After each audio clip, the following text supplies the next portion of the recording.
नमस्कार दोस्तों, मैं शिवेंद्र आप सभी को स्वागत करते हैं शिवेंद्र ब्लॉग में। तो कैसे हैं दोस्तों? उम्मीद करता हूँ आप लोग बहुत अच्छे होंगे। तो भाई लोग बता दूँ, जितने भी खेसारी भैया का फ्रेंड है तो वीडियो के लाइक कर दीजिए। आप चैनल पर नया है तो चैनल को सब्सक्राइब कर लीजिए। तो भाई लोग बता दूँ कि सबसे पहले शिवेंद्र ब्लॉग पर न्यूज़ मिलता है। और भाई लोग बता दूँ, काफ़ी गजब का एक सॉन्ग आने वाला है, खेसारी भैया का शूट हो रहा है।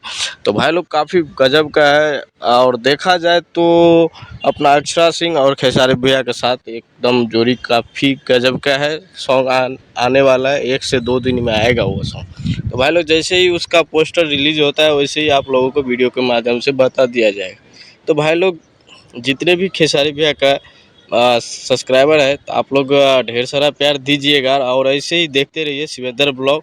और भाई लोग बता दूँ कि इससे पहले भी कुछ एक घटना हुई थी कि बातचीत चल रहा है उस पे। तो भाई लोग बता दूँ, खेसारी भैया का जो भी मतलब ये दुश्मनी है, वो लोग तो ऐसे ही आगे पीछे होता ही रहे, तो उसके लिए कुछ फिक्र नहीं है। चलते हैं अगले वीडियो में मिलते हैं, तब तक लिए ऐसे ही अपना